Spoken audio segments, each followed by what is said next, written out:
karunia dan rahmat Allah, kalian pasti ngikut setan. Ikut setan, pokoknya siang malam ikut setan. Tapi karena Allah kasih rahmat, Allah jaga. Yang ibu-ibunya mau nuntut ilmu, berarti Allah kasih rahmat. Ketika kita diberi rahmat oleh Allah, kita itu nggak melakukan maksiat terus. Ada kesempatan untuk berbuat baik, semangat untuk berbuat baik, itu tanda Allah kasih rahmat.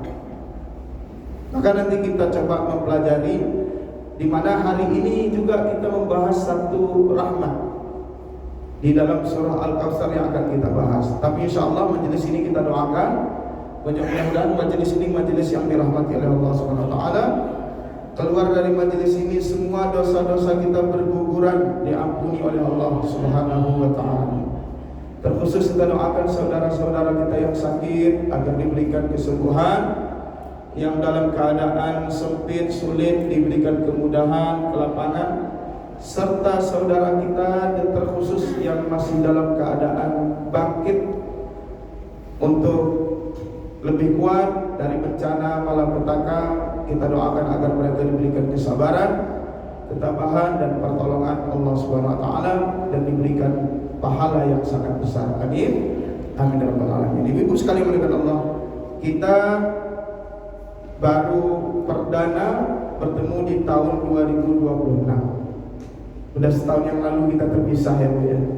Sekarang bertemu lagi.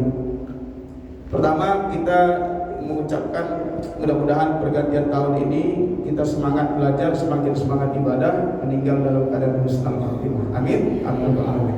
Baik, kita mengkaji surah Al-Kautsar.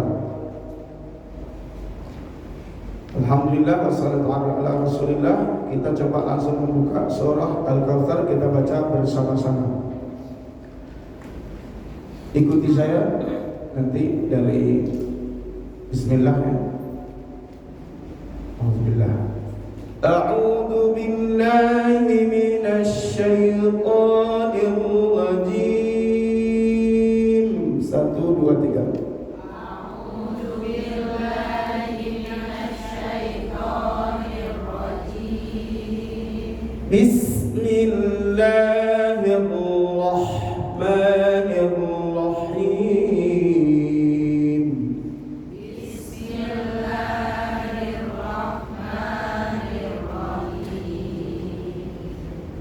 Inna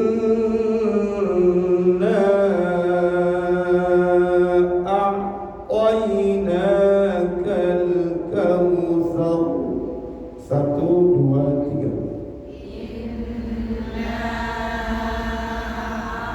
a'tainakal kautsar. Oke, sar itu ditebalkan. Kautsar. Sar. Sekali lagi, coba inna a'tainak, sarnya ditebalkan. Sar. Sar. Ulangi 1, 2, 3. Inna a'tainakal kautsar. Oke. Jangan sampai suaranya jadi kencang di zarnya gara-gara pengen tebal. Sar. Enggak harus. Yang penting rohnya agak ala-ala Inggris sedikit lah ya. Fasalli li rabbika wanhar. Saya ulangi. Fasalli li rabbika wanhar. Fasalli, fasalli li. Ulang 1, 2, 3. Shalli li rabbika wanhar. Hal. Oke. Inna syani'aka huwal abtar. 1, 2, 3. Inna syani'aka huwal abtar. Abtar. Coba ulang ayat 1 sampai 3 tanpa saya. Inna a'tayna. Dari bismillah. 1, 2, 3. Bismillahirrahmanirrahim. Lanjut, 1, 2, 3. Inna a'tainakal kautsar. Thor. Oke, lanjut, 1, 2, 3. Sholli li rabbika wanhar. Oke, di sini linya pendek ya. Fasalli li rabb. Jangan sampai kedengarannya fasalli li rabb, tapi fasalli li rabb. 1, 2, 3, ulang 1, 2, 3. Sholli li rabbika wanhar. Oke, lanjut 1, 2, 3. Inna syani'aka huwal abtar. Abtar. Oke, sadaqallahul azim. Baik, kita membaca surah ini, alhamdulillah, mudah-mudahan setiap bacaan Quran mendapat pahala yang berkali-kali lipat. Amin. Kita menamakan surat ini, populer surat ini namanya Al-Kautsar. Apa arti Al-Kautsar, Bu? Al-Kautsar itu artinya, kalau dibuka kamus, Al-Kautsar itu artinya nikmat yang bertumpuk-tumpuk. Jadi kalau disebut al-katsir al-mutarakim min kulli syai'in, sesuatu yang bertumpuk-tumpuk, maksudnya sangat banyak. Jadi arti Kautsar itu kalau mau ditulis ya, kalau mau ditulis arti al-Kautsar itu bahasa Arabnya al-katsir. Coba al-katsir, artinya itu al-mutarakim. Al-katsir al-mutarakim, sangat banyak bertumpuk-tumpuk, itu artinya al-katsir al-mutarakim. Jadi arti Al-Kautsar secara bahasa apa tadi? Al-katsir al-mutarakim. Al-katsir itu artinya sangat banyak, mutarakim itu bertumpuk-tumpuk. Kan biasanya kalau udah banyak banget kan numpuk. Nah itu Al-Kautsar. Jangan nanti gara-gara numpuk barang di rumah disebut Al-Kautsar. Waduh, ini Al-Kautsar. Ya, dia piring gak dicuci numpuk, Al-Kautsar, kacau. Al-Kautsar itu artinya bukan piring yang numpuk ya, tapi nikmat yang bertumpuk-tumpuk. Baik. Jadi Al-Kautsar itu artinya al-katsir al-mutarakim secara bahasa. Nanti kita jelaskan ini Al-Kautsar itu kalau Al-Kautsar di ayat ini apa sebenarnya. Nah, coba kita terjemahkan dulu pelan-pelan. Kita baca dulu. Silakan, ada yang baca terjemah sebelum perkataan. Ada yang baca terjemah, silakan. Yang di atas lembaran pertama nih. Sesungguhnya kami telah memberimu Nabi Muhammad nikmat yang banyak. Maka laksanakanlah sholat karena Tuhanmu dan berkurbanlah. Sesungguhnya orang yang membencimu, dialah yang terputus dari rahmat Allah. Baik. Secara terjemah bebasnya, sesungguhnya kami telah memberimu Muhammad Al-Kautsar, nikmat yang sangat banyak bertumpuk-tumpuk. Maka sholatlah karena Tuhanmu dan berkorbanlah. Sesungguhnya pembencimu atau yang membencimu dialah yang terputus dari rahmat Allah. Ini ayat yang pendek yang ibu kalau sholat sendiri sering baca. Betul? Pasti sering baca. Tolong jangan lupakan jasa Al-Kautsar. Kalau bukan karena Al-Kautsar, ibu mungkin bingung nyari surat apa yang dibaca. Al-Kautsar ini adalah surat kepepet, di mana orang kalau pengen cepat, yang dibayanginnya pasti Al-Kautsar. Saya bingung juga, hampir semua. Saya tanya, apa ada yang baca surat lain? ternyata sepakat. Yang habis Quran juga sama, bacanya Al-Kautsar. Yang mudah-mudahan lah, walaupun bacanya kepepet, dapat pahalanya bertumpuk-tumpuk. Amin. Amin.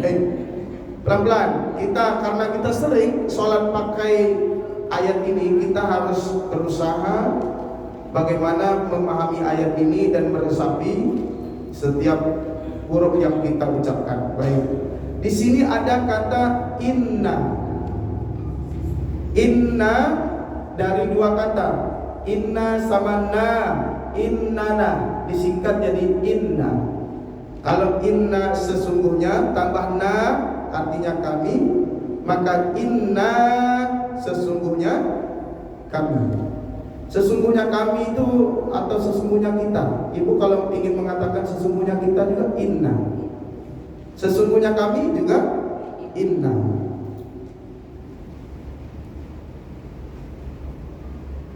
Sesungguhnya kami inna. Kalau sesungguhnya saya, sesungguhnya kami inna, sesungguhnya saya inni. Apa yang dihafal dalam sholat? Ada nggak yang hafal inni wajjahtu? Ada yang pakai inni wajjahtu? Sesungguhnya aku inni. Jadi di sini inna. Allah menyebut dengan bahasa inna, sesungguhnya kami, ya, bukan ini. Sesungguhnya kami, bukan ini, bukan sesungguhnya aku. A'toinaka, asal usulnya a'toinaka, pelan-pelan ada 3 di situ. A'toina berarti pertama a'toi. A'toi itu a'to. Inna a'to itu saya memberi atau dia telah memberi. Tapi kalau kalimat di sini saya kasih tahu pelan-pelan. A'to ini adalah fi'il madhi, kata kerja lampau, berarti telah memberi. Telah memberi. A'to yu'ti. Jadi a'to asal usulnya a'to artinya dia telah memberi kalau a'to. Tapi di sini a'toina, ambil dari na dulu. Apa arti na? Na, kalau na panjang artinya kami. Kami dulu diambil, na-nya dulu. Cara nerjemahin dari na dulu. Na kami. A'toi, kami telah memberi. Jadi cara nerjemahinnya itu dari na, karena na-nya sebagai fa'il, sebagai pelaku di situ. Nah, sesungguhnya a'toina, ambil dari na-nya, na kami. A'toi telah memberi. Kalau bahasa Arab suka begitu. Bahasa Arab itu pelakunya di belakang. Misalnya kata kerja dulu, nanti baru pelakunya. Beda dengan bahasa Indonesia. Kalau bahasa Indonesia subjeknya di depan, predikatnya yang kedua. Kalau ini kebalik dalam bahasa Arab itu. Sering namanya subjek, pelakunya itu di nomor 2. Setelah pelaku, setelah pekerjaan atau setelah predikat. Di sini a'to itu predikat.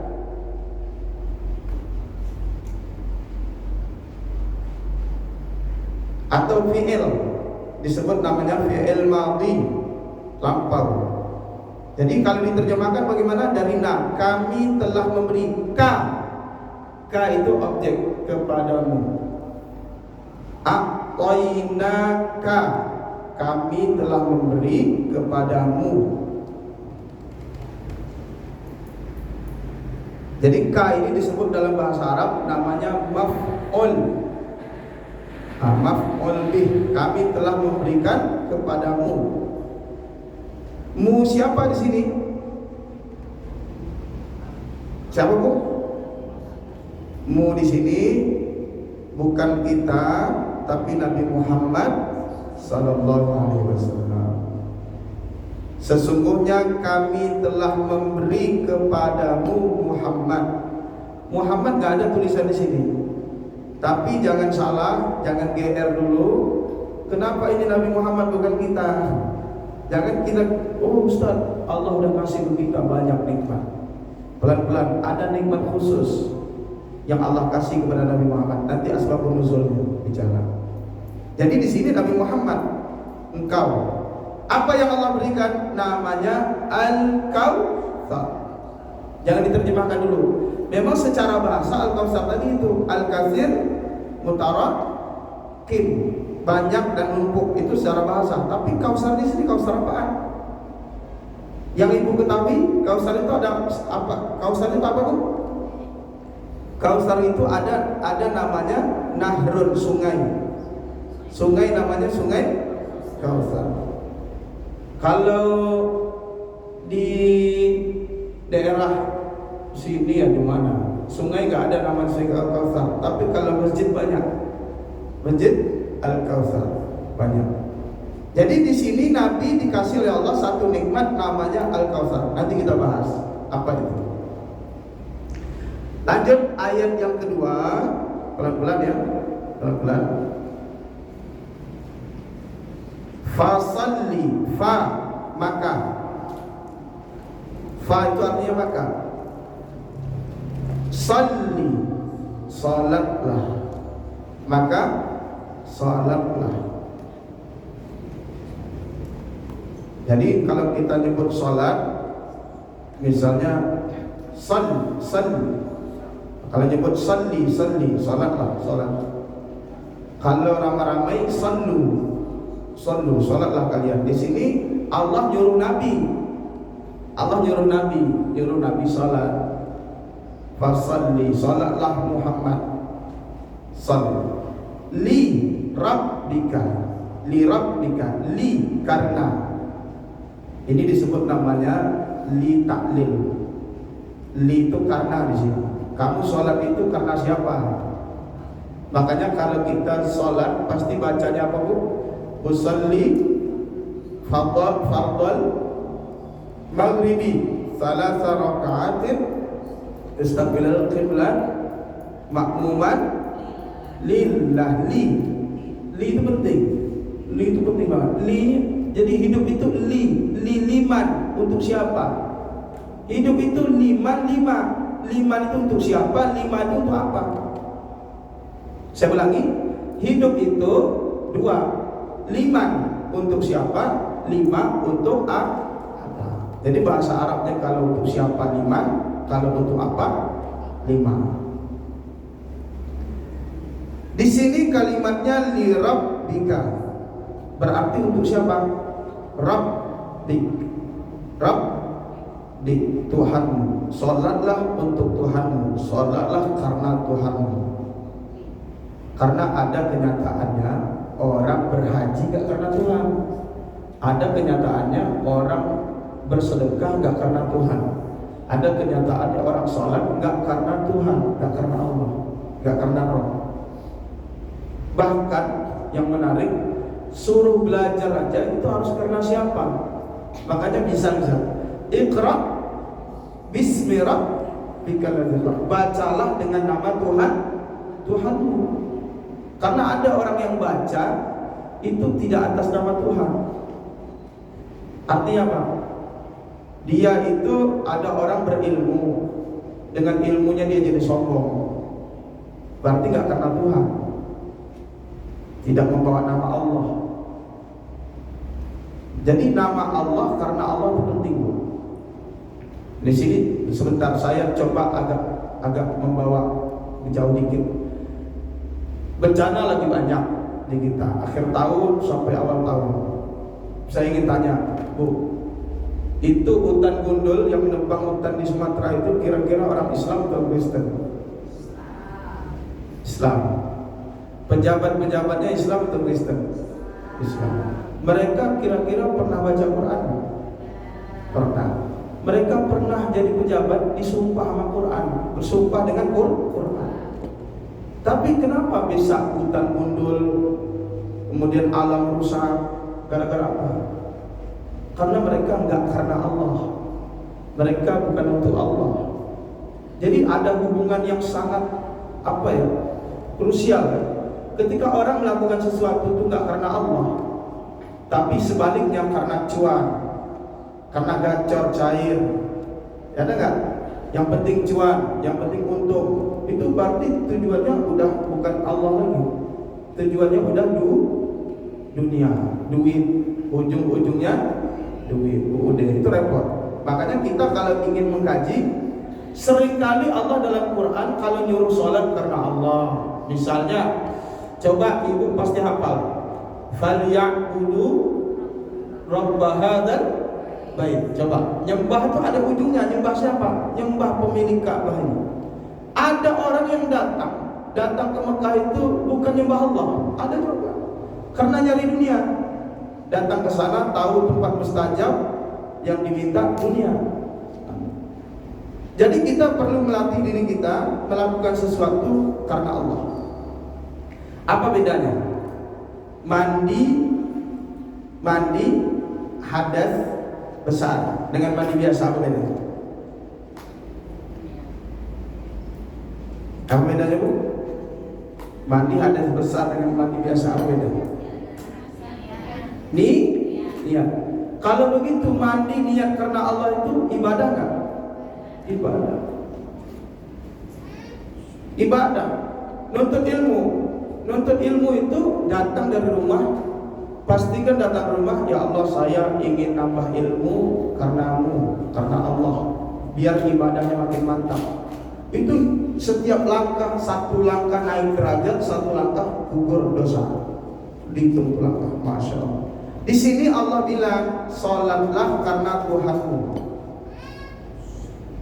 Dan wanhar, wa itu dan, inhar itu sembelihlah atau kurbanlah. Makanya kalau nyebut hari raya kurban, selain Idul Adha, ada namanya Yaumun Nahar, hari penyembelihan. Jadi anhar itu artinya sembelihlah. Inhar, wanhar dan sembelihlah.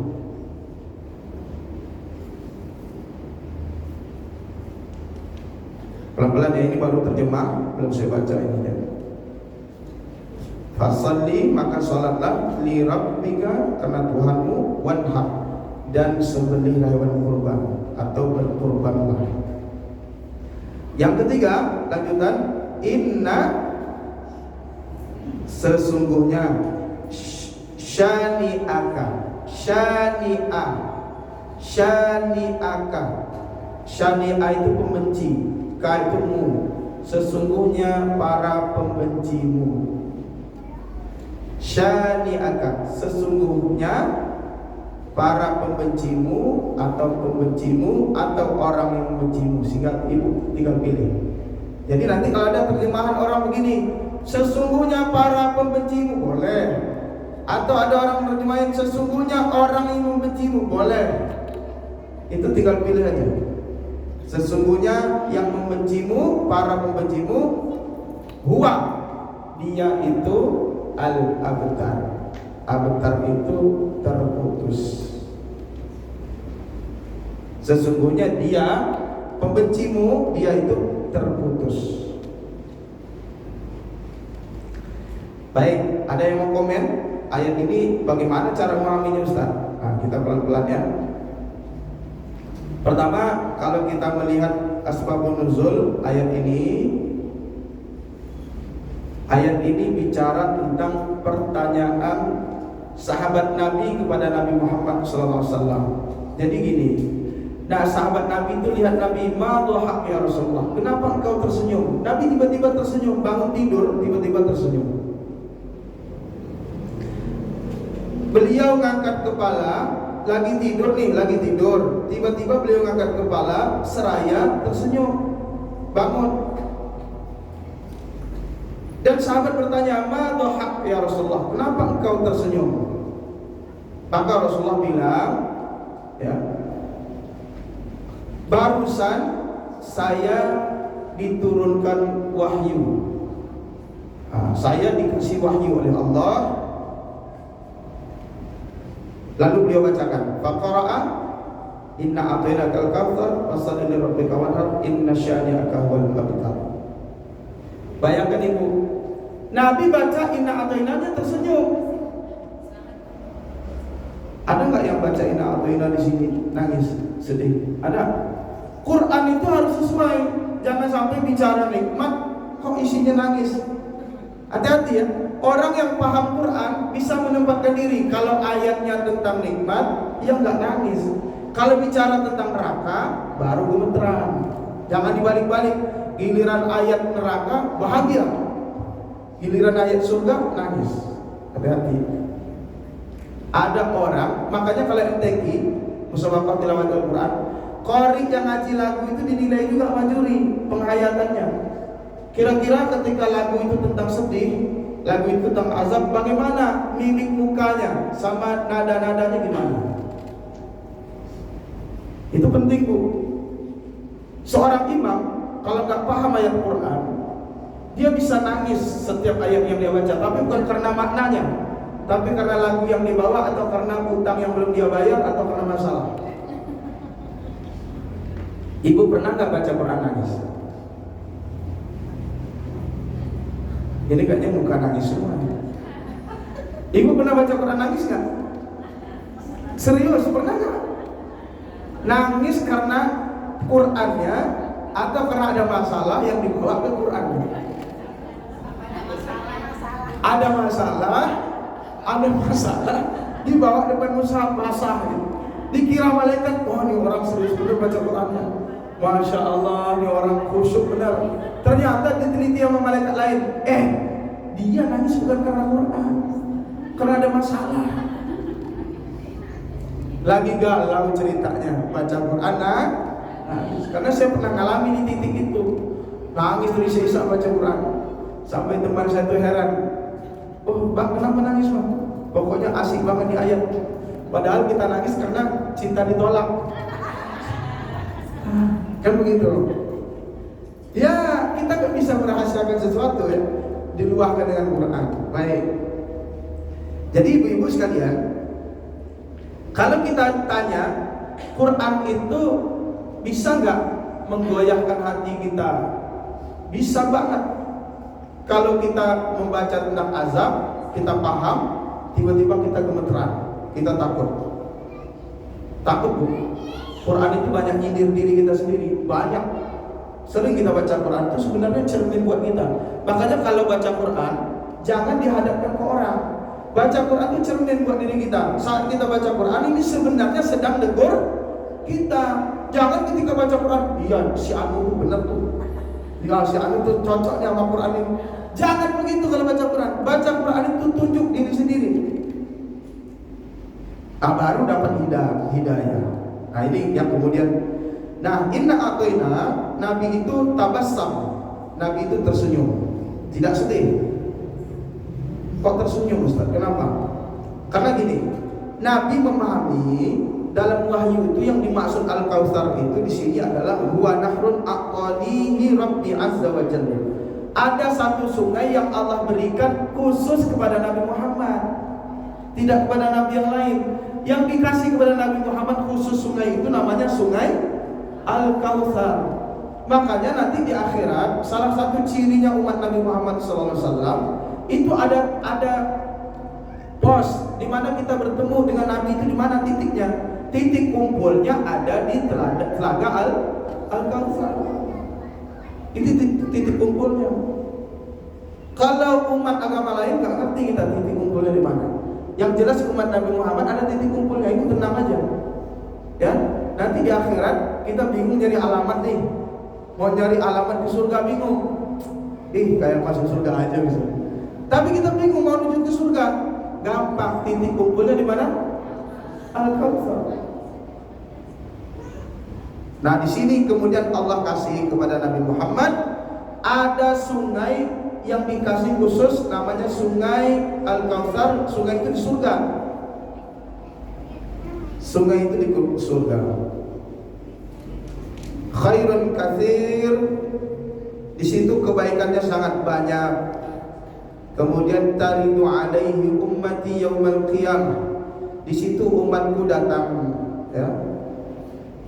nanti mendatanginya pada hari kiamat aniyatuhu adadal kawakib, di mana sungai itu ada wadah-wadah. Jadi sungai ada wadah-wadah, ember, bukan ember yang kita bayangin sekarang ya. Jangan dibayang-bayangin ember yang pecah-pecah itu dibayangin di Telaga Al-Kautsar, jangan. Itu merendahkan. Bayangin ini namanya wadah-wadah dari emas mutiara. Nah, bayanginnya ke sana. Ya. Saya takutnya ketika nyebut ember yang berlumur-lumur itu dibayangin. Oh jangan ya. Ini saya ubah jadi aniyatuhu itu wadah atau bejana. Nah, dalam Quran ibu nggak menemukan kata ember. Dalam penerjemahan menggunakan kata bejana atau wadah. Mungkin gini ya, khawatir kita berpikirnya terlalu rendah ininya ketika dengar kata ember, maka diubah jadi wadah atau bejana. Di mana nanti di Telaga Kautsar itu ada bejana-bejana atau wadah yang jumlahnya adadal kawakib, sama dengan jumlah bintang. Ibu coba bayangin pelan-pelan, kebayangin dulu surga nih, belum masuk surga, bayangin dulu sungai Al-Kautsar. Sungai Kautsar itu kiri kanannya ya, di pinggir itu ada kubah dari mutiara.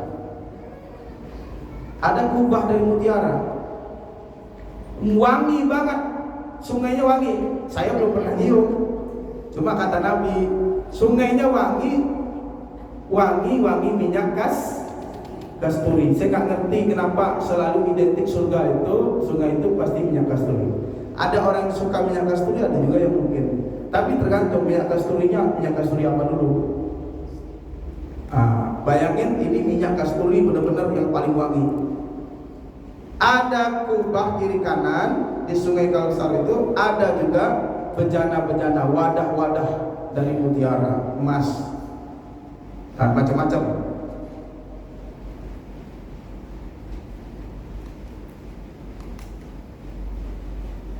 Jadi jumlahnya bejana itu sebanyak bintang. Pada dasarnya di situ tempat berkumpulnya umat Nabi Muhammad, tapi ada orang yang terusir.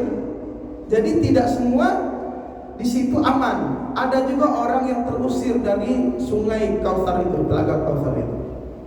Padahal Nabi menyebut, ya Rabb, innahu min ummati, padahal itu umat saya. Nabi hanya menyebut, Allah bilang, innaka la tadri ma ahdatsu ba'da. Kamu enggak tahu dia ngerjain apa setelah kamu enggak ada. Artinya ada orang yang memang di Kautsar itu enggak selamat. Makanya salah satu pemimpin yang zalim misalnya, pemimpin yang zalim itu di Telaga Kautsar itu diusir. Dia umat Nabi Muhammad tapi zalim jadi pemimpin. Telaga Kautsar itu nanti dia diusir, bahkan tidak dipandang Nabi SAW. Jadi titik kumpul itu kita ketemu Nabi.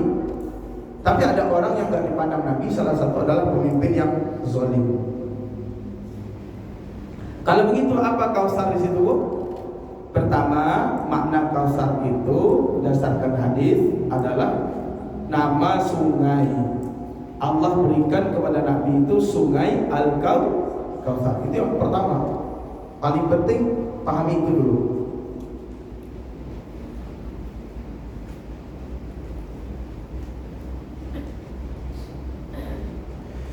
Nabi menyebutkan u'titul Kautsar, aku diberikan Al-Kautsar.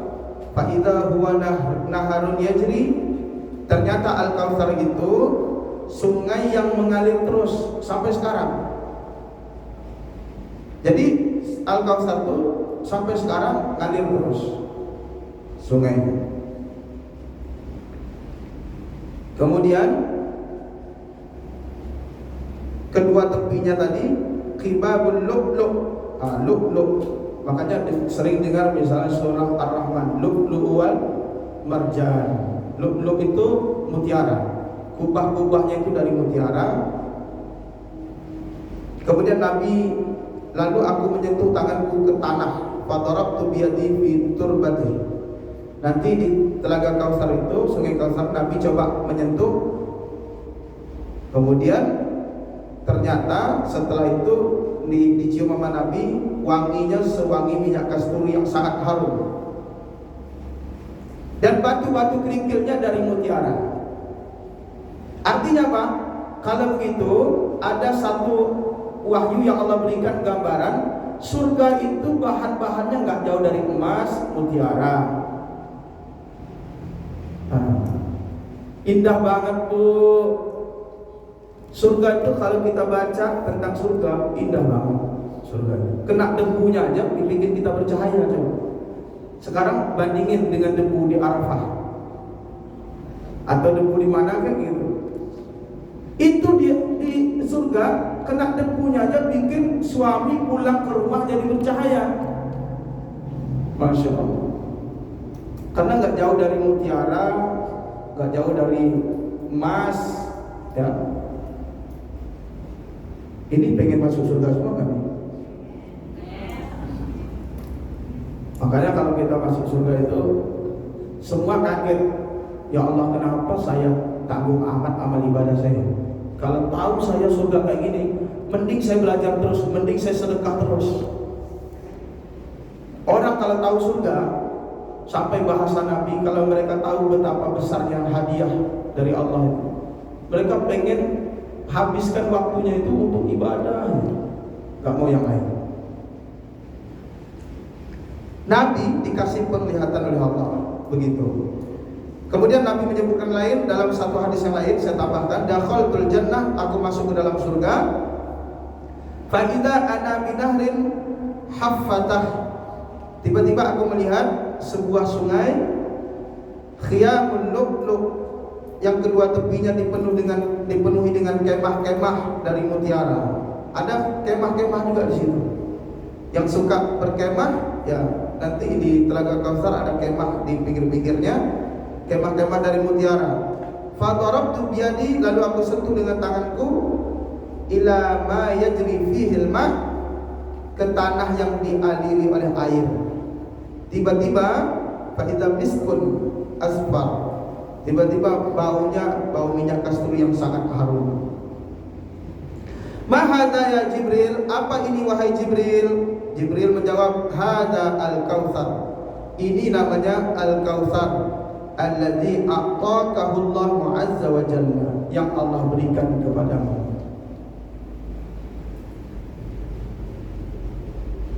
Saya akan menghubungkan nanti ya sedikit bagaimana kondisi Nabi sebenarnya. Inna a'tayna itu sebenarnya memang posisi menghibur Nabi. Bu, Nabi itu kan wafat, anaknya wafat semua.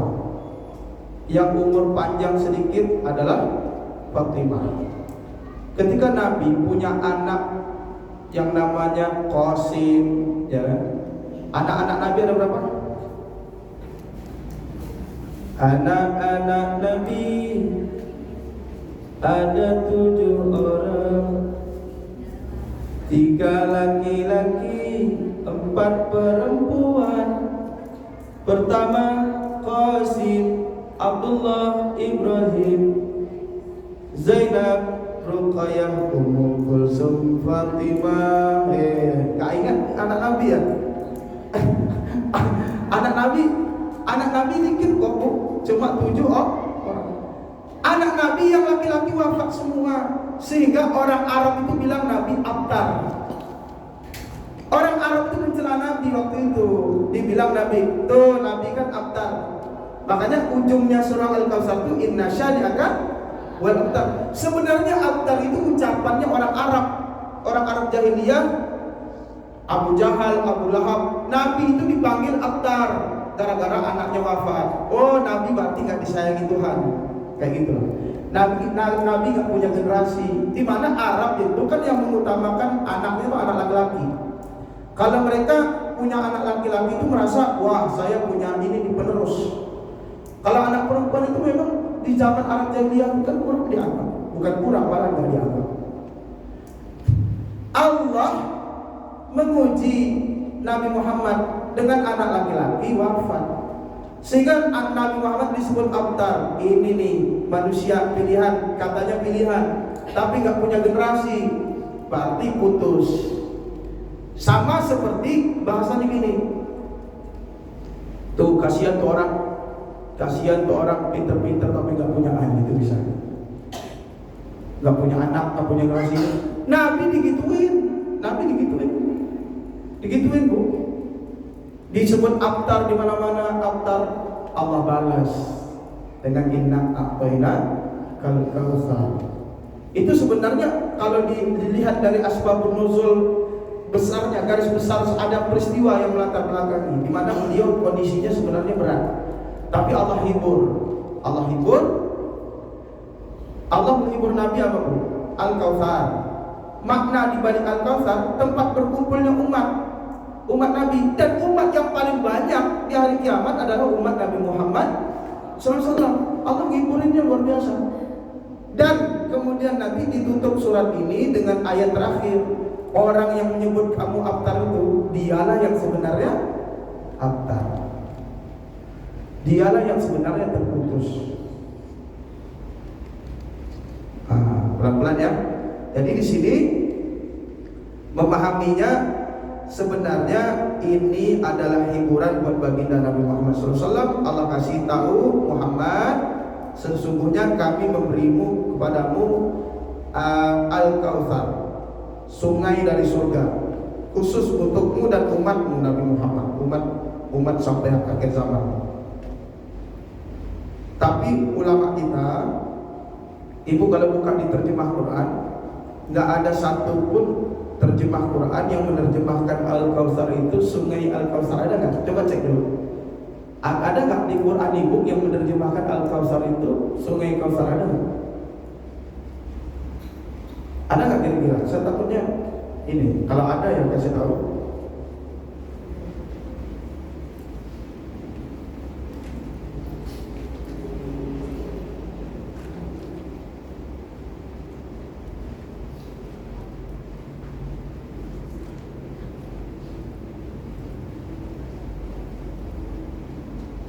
Ada?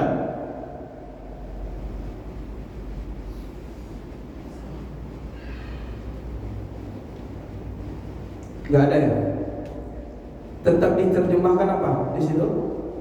Sesungguhnya kami memberi kepadamu nikmat yang banyak, sangat banyak. Oke. Kenapa nggak di situ? Nggak ada. Itu nanti kaidahnya begini bu. Kaidahnya begini. Kalau sebenarnya bicara terjemah, makanya terjemah itu nggak cukup. Kalau ada orang baca terjemah Quran aja dibaca, itu nggak cukup untuk memahami ayat. Karena di balik Al-Kautsar itu contoh, kalau orang hanya memahami nikmat yang banyak, apa istimewanya coba? Coba kita misalnya Al-Kautsar itu bukan sungai besar. Al-Kautsar itu pakai terjemah kita aja, nikmat yang banyak. Apa ininya?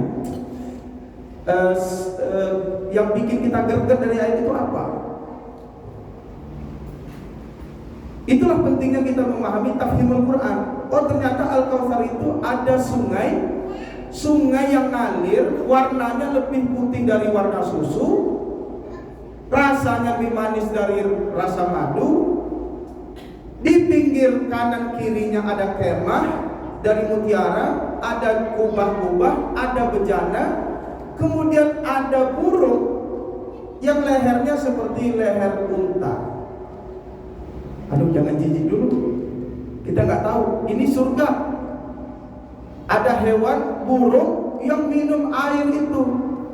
Airnya sungainya bukan sungai warna ini, sungainya warna putih, lebih putih dari warna susu. Sehingga kalau membaca inna a'tainakal kautsar, kita terbayang disitulah nanti kita bertemu dengan Nabi Muhammad SAW. Jadi ketika kita baca inna a'tainakal kautsar, terbayang Nabi Muhammad. Lihat sungainya indah. Di situ kemudian kita lihat umat Islam berseri-seri wajahnya. Lihat Nabi Muhammad cahayanya mengalahkan siapapun. Kita lihat wanginya luar biasa. Bayangkan titik kumpulnya di tempat yang wanginya luar biasa, indahnya luar biasa, perhiasan yang dicari-cari oleh kita semua. Itulah telaga Al-Kautsar. Tidak semua orang bisa menuju ke sana, tapi mudah-mudahan kita bisa. Amin. Amin ya rabbal alamin. Ini jadi banyak hadis-hadis Nabi yang menyebutkan bahwa dimaksud Al-Kautsar itu memang adalah sungai Al-Kautsar. Baru bisa kita ketahui kalau kita mempelajari isi Al-Quran. Nabi menyebut sungai tadi, kemudian ada bahasa ahla minal asal, lebih manis dari madu.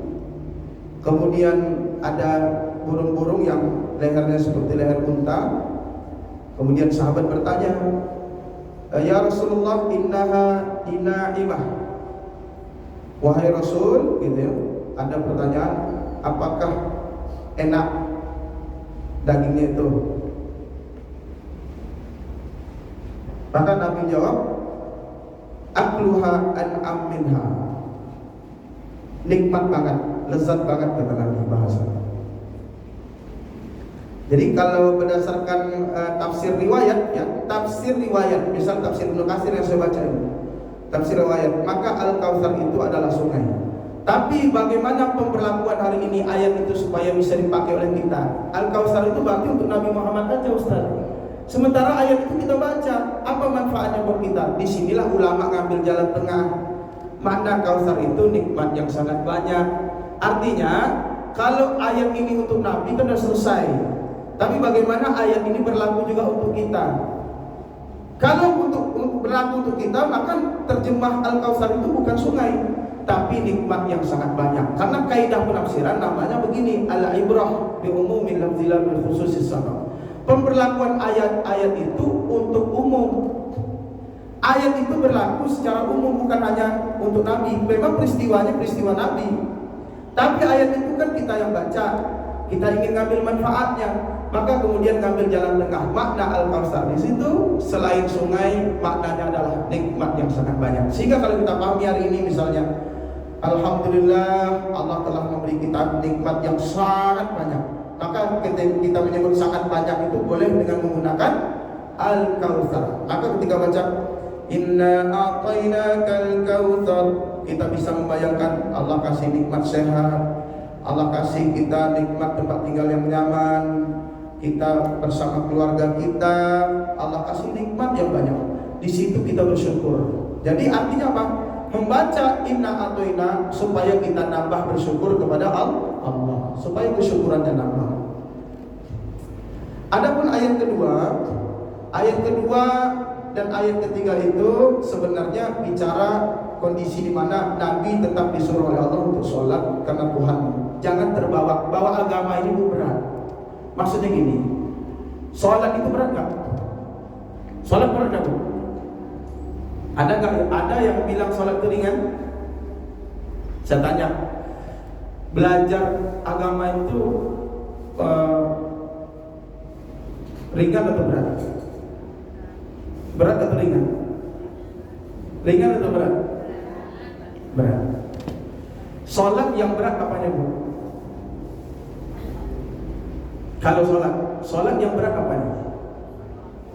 Sholat itu berat, paling berat untuk khusyuknya. Kalau sekedar sholat bisa ringan, tinggal geraknya dicepetin, ya enggak? Turun naik 2 kali 3 kali selesai beres. Tapi kalau khusyuk kan harus lama. Baca Qur'annya harus dihayati, nyebut Allah Akbarnya benar-benar. Itu khusyuk, itu berat. Tapi kalau orang sudah khusyuk, sholat itu gak berat. Makanya ada bahasa innaha la kabiratun illa 'alal khashiyin. Sholat itu sebenarnya sangat berat. Sholat yang beneran itu sangat berat. Kecuali sholat-sholatan, sholat semaunya dia itu gak berat. Tapi sholat beneran itu berat, kecuali bagi orang yang khusyuk. Maksud saya begini, sholat itu ada godaannya. Maka ketika sholat datang godaan setan, ingat yang pas sholat, ingat menu-menu, ingat makanan. Pas sholat, kenapa enggak sebelum sholat? Pas sholat ingat semua naruh barang di mana, ingat semua dalam sholat. Kenapa? Itu ada godaan dalam hidup, itu pasti ada godaan, Bu. Nabi saya tanya, Bu, Nabi kira-kira sholatnya khusyuk nggak? Ada yang berani nyebut Nabi nggak khusyuk? Nabi khusyuk sholatnya. Tapi Allah bilang, fasholli li rabbik, sholatlah karena Tuhanmu. Maksudnya begini, kondisi Nabi itu pernah dicaci maki oleh orang, dihina. Nabi itu pernah kondisinya di mana Nabi itu dibilang gini, Tuhan udah nggak sayang sama dia udah tinggal sama Tuhannya. Nabi pernah ada titik galau. Makanya kalau baca surah Wadduha, nanti pas kajiannya duha akan ketemu. Nabi itu pernah ada titik galau. Tapi galaunya Nabi nggak sama galaunya kita. Galaunya kita karena teman baju baru, kita enggak galau. Kan beda potensi galaunya. Maka selalu saya bilang, Nabi beruban rambutnya, tapi kita beruban dengan Nabi beruban itu beda. Kita beruban karena nggak habis-habis mikir. Aduh, iri sama tetangga, sama teman, uban nunggu 1-2. Nabi ubanan gara-gara baca An-Naba, baca Al-Waqi'ah. Beda nggak? Beda.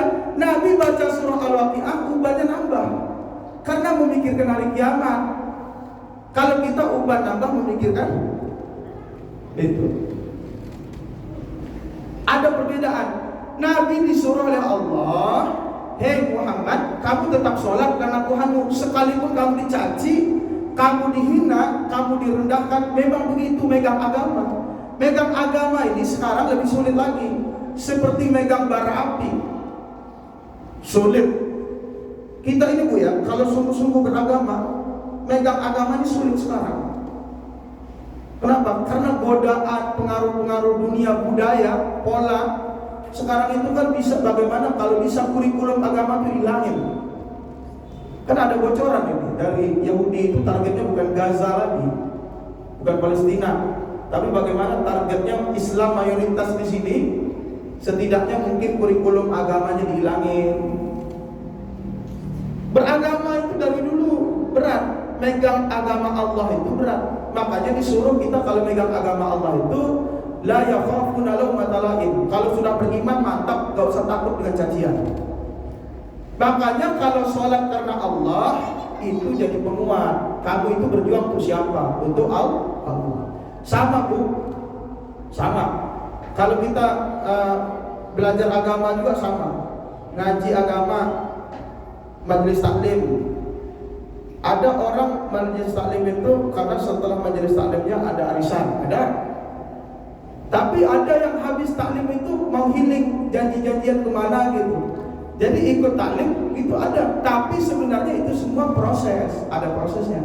Cuma kita-kita yang udah kuat-kuat ini disuruh oleh Allah. Masya Allah. Orang-orang yang sudah kuat ini kayaknya disuruh oleh Allah, jaga sholatnya karena Allah, melakukan sesuatu karena Allah. Kalau ada orang gak suka sama kita, sok alim lu, kita disebut sama orang, kita disebut sok alim, sok paling suka ngasih nasihat, apa-apa suka nasihat. Bu, boleh gak nasihatin teman? Saya tanya, ibu pengen jadi orang soleh? Soleh itu artinya baik. Yang satu lagi muslim, namanya memperbaiki. Ibu pilih mana? Pengen jadi orang baik atau orang memperbaiki? Ada nggak orang tua soleh tapi anaknya toleh? Ada nggak? Saya ingin kasih tahu begini, orang soleh itu nggak ada ancaman. Jadi orang baik, orang jujur tuh nggak ada musuh. Orang yang berkata jujur, berbuat baik, mukanya manis, tutur katanya halus, sopan, itu gak ada musuh. Tapi coba ibu ngajak orang belajar, ngajak orang sholat, ngajak orang berbuat baik, ada musuhnya gak? Banyak musuhnya. Makanya saya katakan begini, dalam agama itu tidak cukup menjadi orang soleh. Bencana terjadi di Aceh, bencana terjadi di Sumatera Utara dan Sumatera Barat dan berbagai tempat yang lain, itu sebenarnya bukan kurang orang soleh. Orang soleh banyak. Berani kita nyebut di Aceh nggak ada orang soleh? Banyak orang soleh. Yang bencana-bencana datang bukan nggak ada orang soleh. Kadang justru nggak ada orang yang berani menyuarakan kebenaran. Suatu tempat ya, begini rumusnya. Allah akan berikan musibah kalau di satu tempat itu banyak orang baik tapi orang baiknya diam. Coba buka surah Al-Anfal. Surah Al-Anfal, surah ke-8, juznya juz 9 ya.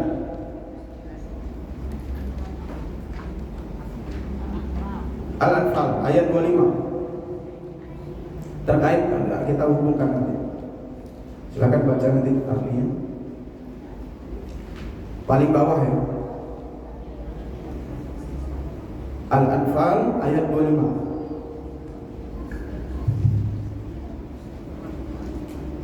Dan peliharalah dirimu dari siksaan yang tidak hanya menimpa orang-orang yang zalim saja di antara kamu. Tahu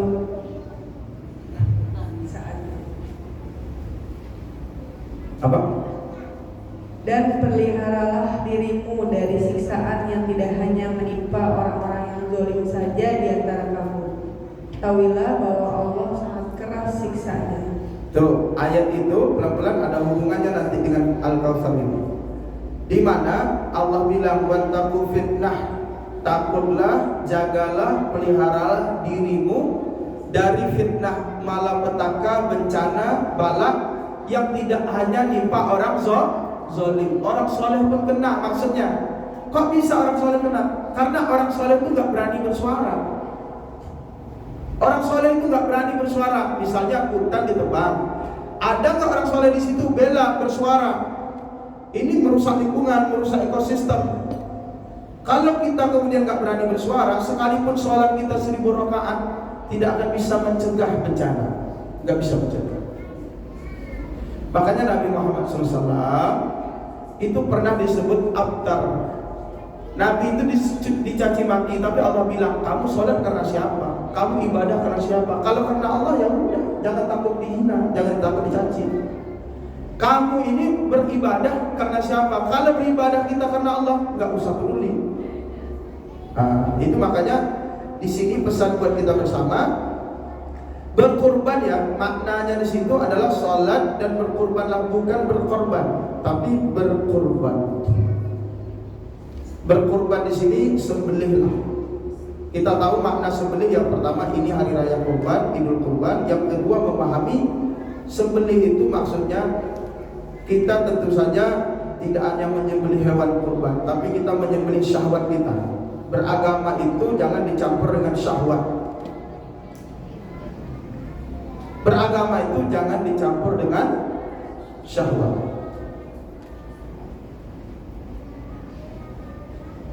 Paham Bu? Menerjemahkan beragama jangan dicampur dengan syahwat.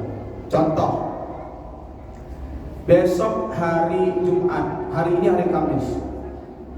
Ada yang model kita ibadah itu pakai moodnya lagi bagus, ibadah diborong semua. Puasa jalan, sedekah jalan, ibadah diborong semua. Besoknya libur. Ada nggak yang gitu? Ada jenisnya kalau lagi mood dikerjain semua, besoknya nggak jalan, libur ibadah. Tahukah kita, ibadah itu salah satu ciri syahwat dalam ibadah. Ketika ngerjain ibadah, diporsir, setelah capek libur, dan baru balik lagi baru berapa minggu ke depan. Contoh, baca Quran di bulan Ramadan. Maaf. Kita coba ngecek tradisi. Baca Quran di bulan Ramadan. Ada sebagian tempat, mungkin nggak di sini. Dalam 1 bulan itu bisa berapa kali khatam kalau nggak salah. Ada yang saya dengar kabar jemaah itu bilang kalau di sini Ustaz 7 kali khatam di bulan Ramadan. Di sini berapa Bu? Mungkin 15 kali. Terus ada nggak yang kalau di bulan Ramadan semangat bener tadarusnya? Ada? Ada nggak? Ada. Tadarus itu sampai sehari berjus-jus. Lalu kemudian menjelang mudik, berarti mulai masuk di 20 puasa. Ketika orang mulai memikirkan kampung halaman, masuk lebaran, kira-kira masih ada nggak tadarus? Masih ada nggak? Masih itu masih. Lebaran datang. Itu lebaran datang, udah balik lagi ke sini. Kira-kira tadarus masih ada nggak? Masih ada nggak? Nggak ada. Kita mikir, itu orang kemana ya? Pada kemana tuh orang? Baca Quran bukan main kencang ke bulan Ramadan, tahu-tahu anyam sepi. Dicari kemana? Ternyata di rumah lagi rebahan. Artinya apa? Memang orang kita kalau ibadah itu ada moodnya. Moodnya Ramadan begini. Kayak mood malam itulah. Datang Ramadan kencang ibadah. Hati-hati, ibadah itu ada yang jenisnya pakai syahwat. Makanya Nabi selalu ngasih tahu. Nabi ketika Aisyah bawa perempuan yang rajin ibadah, Nabi bilang, "Ma'alaikum bima tutikun." Gak begitu ibadah. Ibadah itu dikerjain, yang penting sedikit tapi istiqomah. Ibadah itu gak usah dipaksa-paksa, pelan-pelan tapi istiqomah. Mudah-mudahan itu latihan. Maka kalau kita tanya, di dalam agama ini surah Al-Kautsar memberi pesan pertama, Allah ngasih nikmat yang banyak buat kita supaya kita bersyukur. Yang kedua, supaya megang prinsip. Kita sholat karena Allah, kita belajar agama karena Allah, kita megang agama karena Allah. Oleh karena Allah itu berkorbanlah, maksudnya syahwatmu disembelih. Selain kamu nyembelih hewan kurban, syahwatmu disembelih. Maksudnya ibadah jangan dicampur dengan syahwat. Agama jangan dicampur dengan syahwat. Yang hak jangan campur dengan batil. Sering kadang kebenaran dicampur dengan kebatilan. Dicampur. Makanya di sini perkara Nabi Muhammad dikuatkan oleh Allah. Kamu gak usah peduli kalau orang gak senang. Yang penting kamu menjalankan agama. Hidup kita ini yang paling penting. Inna sholati wa nusuki wa mahyaya wa mamati lillahi rabbil alamin. Inna sholati, sesungguhnya sholatku, wa nusuki, ibadahku, wa mahyaya, hidupku, wa mamati, matiku, lillahi rabbil alamin. Kalau kita paham ini, maka hari-hari yang kita kerjain, kita gak peduli kata orang.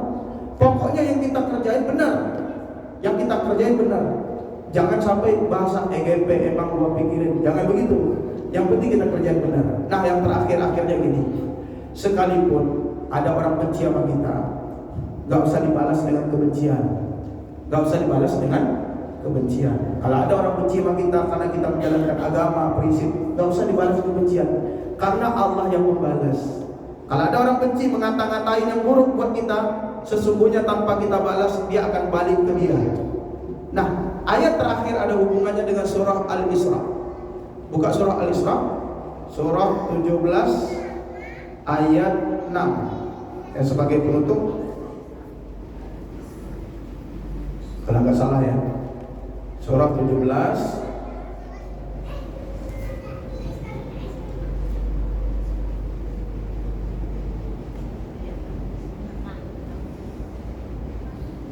ayat bukan ayat 6, ayat 7. Ayat 7, silakan.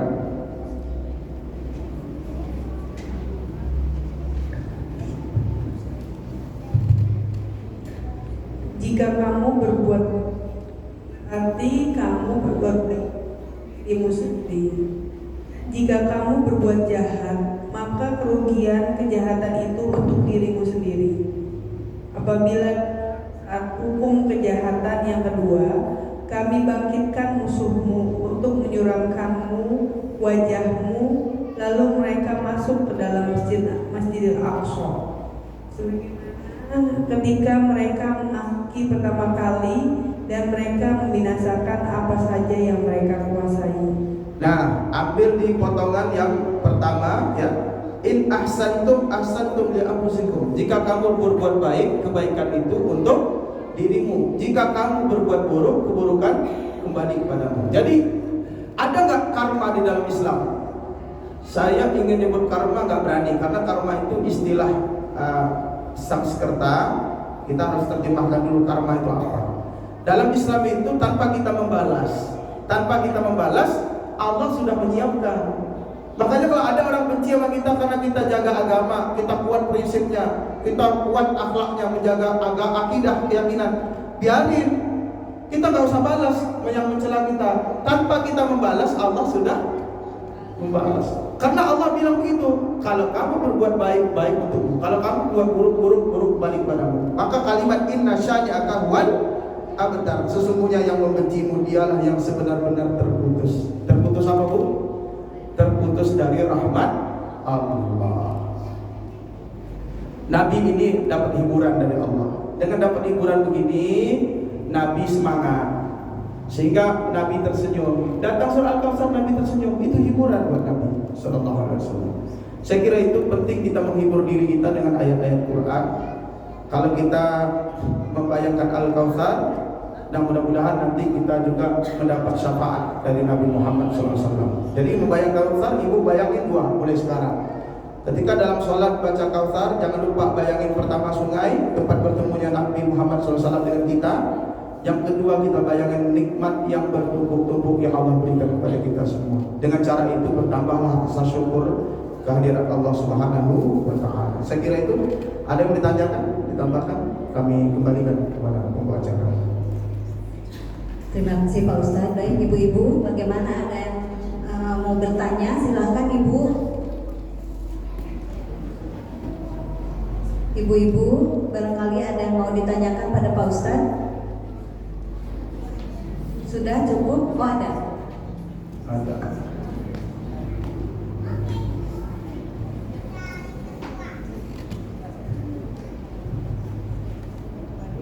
Assalamualaikum Ustaz. Waalaikumsalam. Saya mau tanya tentang poin amal ma'ruf nahi munkar Ustaz. Kita itu sebagai umat mau menjalankan amal ma'ruf nahi munkar. Iya. Tapi saya banyak yang di Indonesia ya Ustaz, hukum itu kan tajam ke bawah, tumpul ke atas. Nah, bagaimanakah kita sebagai hamba Allah yang hidup di Indonesia, sedangkan ulama kita, pemimpin kita aja tidak menyerukan amar ma'ruf nahi munkar, kita harus apa, melawan seperti apa? Kalau sendiri nanti hukum itu tajam untuk yang sendiri-sendiri, karena kan Nabi Daud kecil aja memimpin jalan Allah, menurunkan pemimpin untuk melawan kejahatan itu. Nah, adakah jawaban dari yang peristiwa yang sekarang ini dan apa yang harus kita lakukan sebagai hamba? Sebenarnya mungkin kalau kita merasa berbelasungkawa bisa sedekah atau zakat ke tempat-tempat yang membutuhkan. Cuma itu kan kontinuitas ya. Nanti ada istilah anak turunan kita bagaimana menghadapinya Ustaz. Iya.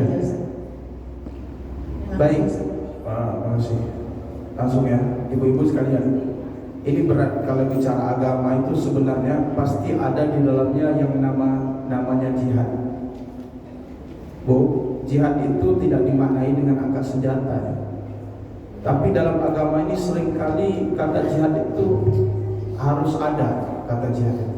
Apa sih jihad itu? Misalnya begini. Ada kalimat dari Nabi, afdalul jihad qaulul haq inda sultanil jarir. Sebaik-baik jihad adalah menyuarakan kebenaran di hadapan pemimpin tirani yang zalim misalnya, menyuarakan kebenaran. Tahu sendiri kan, kalau sekarang kalau kita terlalu frontal menyuarakan kebenaran, kita diciduk, dipersekusi. Nah, bagaimana posisi kita? Di sini kemudian para ulama itu melihat Indonesia ini sebenarnya Mekah atau Madinah.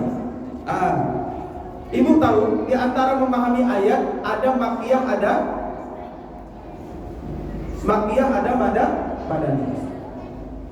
Kalau makiyah berarti dengan corak Mekah. Mekah itu Bu, Nabi nggak pernah perang. Nabi nggak pernah memerangi masyarakat Mekah ketika Nabi masih di Mekah. Mekah itu tempat berdakwah, Nabi dakwahi. Kenapa masalahnya orang Mekah itu? Masalahnya di sistem, di mana nyembah berhala, nggak bertauhid, masalah iman. Jadi Nabi itu berdakwah terus, mulai berdakwahnya pelan-pelan sampai terang-terangan. Nah, Indonesia kemudian diamati oleh ulama. Sebenarnya Indonesia ini wilayah dakwah atau wilayah di mana kita harus melawan yang zalim itu. Kalau di Madinah perang ada, yang zalim diperangi. Orang Yahudi dizalim di Madinah, melanggar merusak ketertiban umum. Orang Yahudi bisa diusir. Nah, Indonesia bagaimana posisinya? Ibu-ibu sekalian, hukum di Indonesia itu tadi hukum positif. Sudahlah hukum positif, tergantung motif. Banyak motifnya. Di sini kemudian kepentingan hukum itu sudah, negara ini kadang berpikir negara ini negara hukum atau negara politis. Apa-apa sebab politis. Tapi yang harus saya sampaikan begini, kebenaran itu tetap harus disuarakan. Cuma dengan jalur-jalurnya, dengan corong-corongnya. Kalau kita melihat hari ini misalnya di media sosial netizen itu sudah banyak menyuarakan kebenaran, cuma mungkin caranya yang kurang benar. Begini, ada kalimat misalnya amar ma'ruf nahi munkar. Saya ingin tanya, apa arti amar ma'ruf nahi munkar? Amar itu nyuruh, arti amar itu nyuruh, memerintah. Amar ma'ruf dengan cara yang ma'ruf. Dengan cara yang ma'ruf itu apa? Ma'ruf itu dengan cara yang sesuai dengan adat kebiasaan. Kalau misalnya di kita itu caranya bagaimana, itu caranya ma'ruf. Jadi menyuarakan kebenaran harus dengan ma'ruf. Supaya apa, Ustaz? Supaya tidak menimbulkan kemungkaran. Jadi menyuruh kebenaran, menyuarakan kebenaran harus dengan cara yang ma'ruf. Oleh karena itu ulama di kita itu agak susah dinilai. Kok ada ulama yang datang ke penguasa, kok ada ulama yang datang ke istana, itu susah dinilai. Padahal dalam hadis Nabi, kalau ulama datang penguasa, itu tanda ulama dunia. Bahaya kan? Bahaya. Lebih banyak bahayanya. Tapi masalahnya, nunggu penguasa datang ke ulama kapan? Pas mau pilpres baru datang, pas pileg baru datang. Akhirnya ulama kita kadang gak jarang turun gunung. Saya berhusnuzon, sekalipun ulama itu sudah dicatat, yang betul-betul ulama itu hanyalah orang yang takut kepada Allah. Yang disebut ulama sebenarnya kan innama yakhsyallaha min ibadihil ulama. Yang benar-benar takut kepada Allah itu baru ulama. Tapi kalau ada orang datang ke pemimpin, jangan kita bilang ini nih ulama dunia nih, boleh ulama cinta dunia. Enggak juga. Karena mereka turun gunung, datang ke istana kasih nasihat, tapi nggak tahu nasihatnya 1-2 atau sisanya apa, nggak tahu. Nah, ini persoalan. Lalu bagaimana Ustaz kita nyiapin kalau itu dengan kondisi negeri kita yang begini? Dunia yang nggak baik-baik saja. Dunia nggak baik-baik aja, Bu. Venezuela, siapa ininya? Presidennya Maduro, orang Madura. Bukan orang Madura. Diciduk, diambil. Ini targetnya siapa lagi ntar? Kuba. Jadi negara di dunia ini sekarang nggak aman-aman. Jadi kalau kita misal ngelawan, kita punya kekayaan alam, lalu negara kuat seperti Amerika dia mau, kita mau apa? Dicari masalahnya. Di dunia udah ada di ujung tanduk, telur seperti ujung tanduk. Dunia kita udah di akhir. Karena dunia udah di akhir, kita fokus menjaga anfusakum wa ahlikum nar, jaga keluarga, jaga iman. Anak kita jangan hanya kita wariskan harta. Anak kita jangan hanya kita pendidikan tinggi, tapi pastikan anak kita punya iman yang kuat. Karena masa hidup anak kita itu lebih berat ujiannya daripada kita. Paling usia kita ini paling 10 tahun. Kalau lihat dari sini ya paling berapa puluh tahun lagi. Tapi anak kita kan lebih lama lagi. Oleh karenanya bagaimana anak itu tanamkan iman yang kuat. Hidup di dunia ini satu-satunya bekal yang paling bikin aman, satu iman yang kuat. Ya, iman yang kuat. Iman kuat cukup nggak? Yang kedua ilmunya harus kuat. Dua yang harus disiapin untuk anak kita, untuk keluarga kita. Pertama iman yang kuat, kedua ilmu yang kuat. Yang hari ini yang banyak terjadi, iman kuat, ilmunya lemah. Ilmu kuat, imannya lemah. Kenapa ilmu kuat, iman lemah? Karena cinta dunia. Kenapa iman kuat, ilmunya lemah? Karena tadi mungkin doktrin-doktrin agama tapi nggak mau belajar. Akibatnya apa? Ada bahasa-bahasa mungkin teroris. Sebutan teroris pun saya nggak setuju. Itu ucapan-ucapan dari itu propaganda semua. Oleh karenanya kalau kita ngaji agama ini, yang penting begini, kuatkan iman, kuatkan ilmu, aman insyaallah. Kalau iman kita kuat, ilmu kuat, dimanapun berada, mudah-mudahan kita menjadi orang-orang yang disebut oleh Allah menjaga keluarga dari api neraka. Maka perkuat diri kita mulai hari ini. Siapapun kalau kita punya anak, pastikan anak kita sholat, pastikan anak kita itu kuat imannya, dicek bagaimana keyakinannya terhadap rezeki, gimana keyakinannya terhadap Allah. Selanjutnya jangan lupa, ibu ini rajin banget belajar. Saya lihat muka yang sama dari tahun yang lalu. Saya percaya muka yang sama di depan saya ini menandakan mereka orang-orang istiqomah.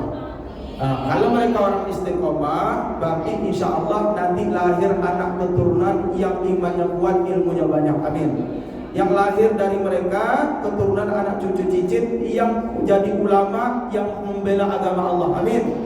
Imam Ghazali terakhir. Imam Ghazali punya ayah. Ayahnya namanya Muhammad.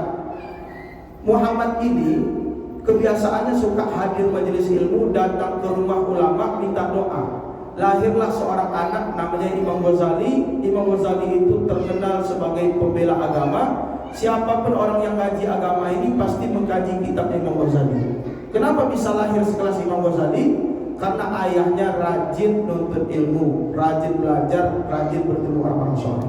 Ibu yang ibu lakukan hari ini bukan cari pahala doang. Jangan cuma cari pahala. Ibu datang ke sini nuntut ilmu, ibu nanam, sedang menanam. Suatu hari nanti ada anak keturunan kita yang panen. Jangan heran nanti kalau ada anak keturunan ibu yang hafal Quran, yang ahli agama, jangan heran.